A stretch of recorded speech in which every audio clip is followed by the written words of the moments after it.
नमस्कार, स्वागत है आपका हमारे चैनल द ऑटरिंग पर।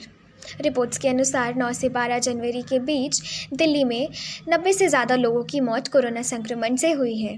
इनमें से 40 मौतें दिल्ली सरकार के अस्पतालों में हुई हैं, जबकि केंद्र सरकार के अस्पतालों में 28 और 29 मौतें अलग अलग प्राइवेट अस्पतालों में हुई हैं।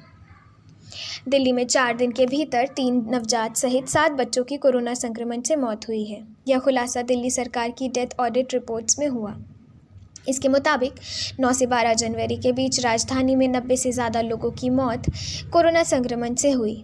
इनमें से 72% मौतें उन लोगों की हुई है जिन्होंने संक्रमित होने से पहले टीका नहीं लगवाया था। वहीं 24% मौतें टीका लेने वालों की हुई है। इनमें से 70% ने केवल एक ही खुराक ली थी, जबकि 29% ने दोनों खुराक लेकर टीकाकरण पूरा करवाया था।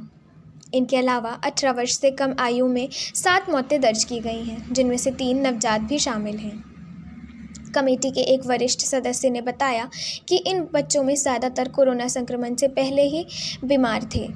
एक बच्चा जन्मजात हार्ट बीमारी से ग्रस्त था, जबकि एक बच्चे को फेफड़ों से जुड़ी गंभीर बीमारी थी।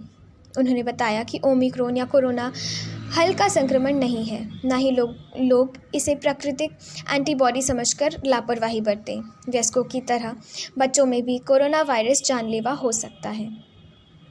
जानकारी के अनुसार 3 नवजात में से एक बेबी ऑफ पिंकी की मौत बीते 10 जनवरी को दिल्ली के लोकनायक अस्पताल में हुई।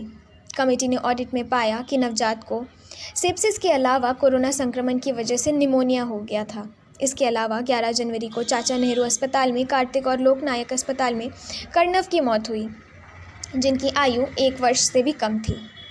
कार्तिक थैलेसीमिया के अलावा हार्ट की बीमारी से ग्रस्त था। वहीं कर्णव को भी संक्रमण से पहले जन्मजात हार्ट की बीमारी थी।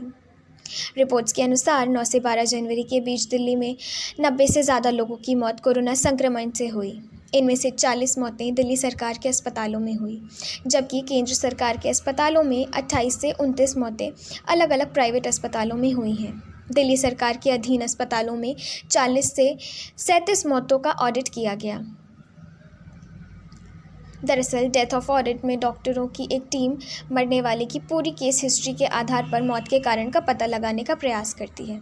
दिल्ली सरकार ने साल 2020 में इस कमेटी का गठन किया था, जो दिल्ली सरकार के अलावा केंद्र और प्राइवेट अस्पतालों में होने वाली कोविड मौतों के बारे में जानकारी एकत्रित करती है। आगे आने वाली न्यूज़ अपडेट्स को जानने के लिए सब्सक्राइब कीजिए हमारा चैनल द ऑटरिंग।